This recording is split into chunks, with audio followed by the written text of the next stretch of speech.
মাননীয় প্রধান উপদেষ্টাকে তার মূল্যবান ভাষণ প্রদান করার জন্য সবিনয়ে অনুরোধ জানাচ্ছি।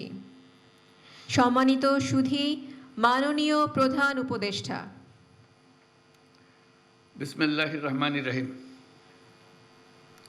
উপস্থিত সকলকে আমার শুভেচ্ছা ও সালাম জানাচ্ছি। আসসালামু আলাইকুম। স্বাস্থ্য খাতের অত্যন্ত গুরুত্বপূর্ণ একটা ইস্যু নিয়ে আমরা সকলেই আজ একত্রিত হয়েছি। গুরুত্বপূর্ণ বলছি এই কারণে যে জাতীয় উন্নয়ন অগ্রগতি নিশ্চিত করতে হলে দক্ষ কর্মক্ষম মানব সম্পদ দরকার।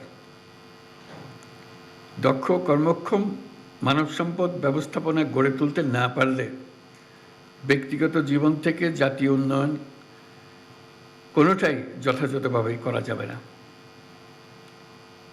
তাই যে কোনো পরিস্থিতি হোক না কেন এবং যত চ্যালেঞ্জিং থাকুক না কেন, আমাদেরকে সুস্থ সবল প্রজন্ম গড়ে তুলতেই হবে। এই জন্য সরকারি বেসরকারি সুশীল সমাজ জাতীয় ও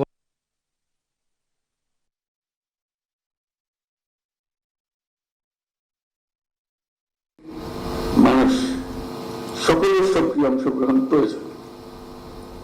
কেবল পারস্পরিক অংশীদারিত্বের মাধ্যমে এটা সম্ভব।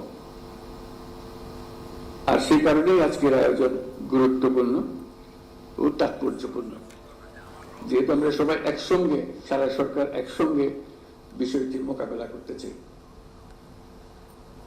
পৃথিবীর প্রায় সব দেশেই অসংক্রামক রোগ দিন দিন বিস্তৃত হচ্ছে। বাংলাদেশের আর্থসামাজিক ভৌগোলিক অবস্থান এবং বিপুল জনগোষ্ঠীর ছোট এলাকায় বসবাসের প্রেক্ষাপটে এই পরিস্থিতি আরও সংকটময়।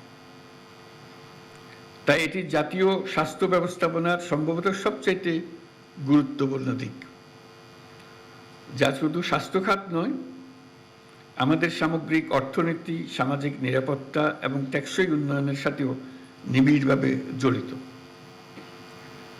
বিশ্ব স্বাস্থ্য সংস্থার 2022 সালের প্রতিবেদন অনুসারে বাংলাদেশে মোট মৃত্যুর শতকরা 71% ঘটে অসংক্রামক রোগের কারণে। এর মধ্যে শতকরা 51% মানুষের মৃত্যু হয় 70 বছরের বয়সের নিচে, যাকে আমরা অকাল মৃত্যু হিসেবে বিবেচনা করে থাকি। আমাদের ব্যক্তিগত চিকিৎসা ব্যয়, আউট অফ পকেট এক্সপেন্ডিচার 69%, যার বেশিরভাগ অসংক্রামক রোগের জন্য ব্যয় হয়। অসংক্রামক রোগ হলে মানুষ উচ্চ চিকিৎসা ব্যয়ের মুখোমুখি হতে বাধ্য হয়। কোনো ব্যক্তির ক্যান্সার হলে তার পরিবারকে আর্থিক ক্ষমতার সর্বোচ্চ প্রয়োগ করতে হয় এবং প্রায় ক্ষেত্রে সহায়হীন, সম্বলহীন হয়ে পড়ে। কোনো কোনো ক্ষেত্রে বিদেশ থেকে অতি উচ্চ মূল্যে চিকিৎসা নেওয়ারও প্রয়োজন হয়। আমাদের বিপুল অঙ্কের টাকা চলে যায় বিদেশে এইসব রোগের চিকিৎসা খাতে। তাই অসংক্রামক রোগের চিকিৎসা ব্যবস্থাপনা যেমন উন্নত হওয়া জরুরি, তেমনি রোগগুলো যেন কম হয় অথবা একেবারেই না হয়, সেজন্য উপযুক্ত জনসচেতনতা এবং প্রতিরোধ এবং নিয়ন্ত্রণ ব্যবস্থা গড়ে তোলা দরকার। স্বাস্থ্যসেবা বিভাগের একার পক্ষে এটা সম্ভব নয়, এটার একার কাজও নয়, সবাই মিলে এটাকে করতে হবে। এই জন্য সব মন্ত্রণালয়ের সহযোগিতা দরকার। খাদ্য, কৃষি, শিক্ষা, ক্রীড়া, স্থানীয় সরকার, গণপূর্ত, এমন প্রত্যেকটি খাতের গুরুত্বপূর্ণ ভূমিকা আছে। প্রত্যেক খাত থেকে দরকার সুনির্দিষ্ট কর্মপরিকল্পনা ও নিবিড় উদ্যোগ। তাই এই সকল মন্ত্রণালয় চিহ্নিত করা হয়েছে এবং তাদের করণীয় নির্ধারণ করা হয়েছে। তবু আমি এই যৌথ ঘোষণা বাস্তবায়নে কয়েকটি বিষয়ের উপর বিশেষ গুরুত্ব আরোপ করতে চাই। প্রথমত, জনস্বাস্থ্য সুরক্ষার ক্ষেত্রে সবচেয়ে জরুরি ও গুরুত্বপূর্ণ নিয়ামকগুলোর বিষয়ে আমাদের যথেষ্ট পরিমাণ সচেতনতা আছে, এই কথা জোর দিয়ে বলা যায় না। অনেকেই সচেতন থাকলেও জীবনযাপনে হয়তো সেভাবে প্রতিফলন নেই, ফলে নানামাত্রিক শারীরিক ও মানসিক সমস্যার সৃষ্টি হচ্ছে এবং দেশের আর্থসামাজিক উন্নয়নে অগ্রগতির উপর নেতিবাচক প্রভাব পড়ছে। যেমন তরুণদের মধ্যে অনেকে একই সাথে পুষ্টিহীনতায় ভুগছে, আবার অতিরিক্ত ওজন নিয়ে শারীরিক ঝুঁকিপূর্ণ পরিস্থিতিতেও রয়েছে। তামাকের বিরুদ্ধে তরুণ সমাজকে আজ সচেতন করা না গেলে আগামী প্রজন্মের ভবিষ্যৎ অনিশ্চিত হয়ে পড়বে। এর পাশাপাশি স্বাস্থ্য সচেতনতার জন্য চিনির পরিমাণ নিয়ন্ত্রণ জরুরি ভিত্তিতে মানুষকে সচেতন করতে হবে। জাতীয় নীতিগুলো এমনভাবে প্রণয়ন করতে হবে যেন সেগুলো স্বাস্থ্যবান্ধব হয়, অসংক্রামক রোগ প্রতিরোধ নিয়ন্ত্রণে সহায়ক হয়। শিশু কিশোর নারী স্বাস্থ্য যেন বিশেষ অগ্রাধিকার পায়। নাগরিক সমাজ ও যুবশক্তি যেন সচেতনতা কার্যক্রমে সক্রিয়ভাবে অংশ নিতে পারে। সুবিস্তৃত জনসচেতনতা ও সকল স্তরে স্বাস্থ্যবান্ধব নীতি কৌশল গ্রহণ করতে পারে অসংক্রামক রোগ প্রতিরোধ ও নিয়ন্ত্রণে বড় হাতিয়ার। তাই স্বাস্থ্যসম্মত জীবনযাপন ও দায়িত্বশীল নাগরিক আচরণ প্রতিষ্ঠা করার উদ্যোগ নিতে হবে। এটিকে সামাজিক আন্দোলনে পরিণত করতে হবে। দ্বিতীয়ত, যৌথ ঘোষণা বাস্তবায়নে সরকারের পাশাপাশি দরকার বেসরকারি উদ্যোগ, দরকার আঞ্চলিক ও বৈশ্বিক কারিগরি সহযোগিতা। আমি বিশ্বাস করি পাবলিক প্রাইভেট পার্টনারশিপ মডেল প্রয়োগ করে এই সংক্রান্ত উদ্যোগ গ্রহণ করা হলে যৌথ ঘোষণা বাস্তবায়ন সহজ হবে। আমি আশা করছি স্বাস্থ্যসেবা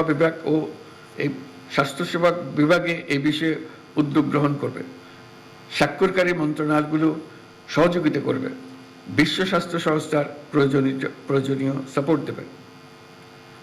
তৃতীয়ত, যে কোনো কর্মপরিকল্পনা বাস্তবায়নে নিবিড় মনিটরিং ও মূল্যায়ন আবশ্যক। আবার এগুলো করতে দরকার উপযুক্ত ও দক্ষ জনবল এবং আর্থিক বরাদ্দ। আমি এই দিকটা বিবেচনায় রাখতে সংশ্লিষ্ট সকলের দৃষ্টি আকর্ষণ করছি। আপনারা যৌথ ঘোষণা বাস্তবায়নের কাজটি বিশেষ অগ্রাধিকারে রাখবেন, প্রয়োজনীয় বরাদ্দ ও জনবল নিশ্চিত করবেন যেন বাস্তবায়ন প্রক্রিয়া বিশেষ কোনো সীমাবদ্ধতা বা চ্যালেঞ্জ সৃষ্টি না হয়। প্রিয় সহকর্মীবৃন্দ, আজকের এই যৌথ ঘোষণা স্বাক্ষরের মাধ্যমে জাতীয় স্বাস্থ্য সুরক্ষায় আমরা একসঙ্গে কাজ করতে নতুন করে প্রতিশ্রুতিবদ্ধ হলাম। এটি শুধুমাত্র একটা আয়োজনের মধ্যে যেন সীমাবদ্ধ না থাকে, এটি আমাদের সম্মিলিত প্রয়াস। আমি বিশ্বাস করি এতে বাস্তবায়নের মাধ্যমে বাংলাদেশের জনস্বাস্থ্য সুরক্ষা কার্যক্রম আরও গতিশীল হবে। এটি হবে অগ্রগতির একটা নতুন মাইলফলক।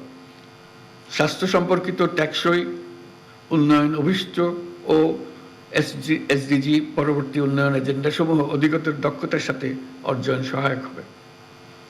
বাংলাদেশে স্বাস্থ্য খাতের উন্নয়নে বিশেষ করে 5ই অগাস্ট পরবর্তী পরিস্থিতিতে বিশ্ব স্বাস্থ্য সংস্থা বাংলাদেশ অফিসের সত্যিই প্রশংসনীয় ভূমিকা নিয়েছে।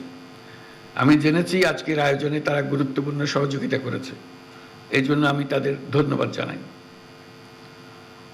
বিশ্ব স্বাস্থ্য সংস্থার দক্ষিণ পূর্ব এশিয়ার অঞ্চলের ডাইরেক্টর প্রোগ্রাম ম্যানেজমেন্ট ডক্টর টাকসাফল তামারাংসি কষ্ট করে এই আয়োজনে উপস্থিত হয়েছেন, তাকে আমি বিশেষভাবে ধন্যবাদ জানাচ্ছি।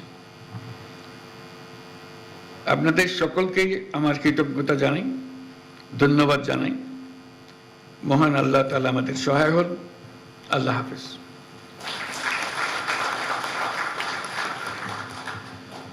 যৌথ ঘোষণাপত্র স্বাক্ষর অনুষ্ঠানে উপস্থিত সকলের উদ্দেশ্যে দিক নির্দেশনামূলক ভাষণ প্রদানের জন্য মাননীয় প্রধান উপদেষ্টাকে আন্তরিক ধন্যবাদ ও কৃতজ্ঞতা জানাচ্ছি। সম্মানিত সুধী, মাননীয় প্রধান উপদেষ্টার সদয় অনুমতিক্রমে আজকের অনুষ্ঠানের সমাপ্তি ঘোষণা করছি।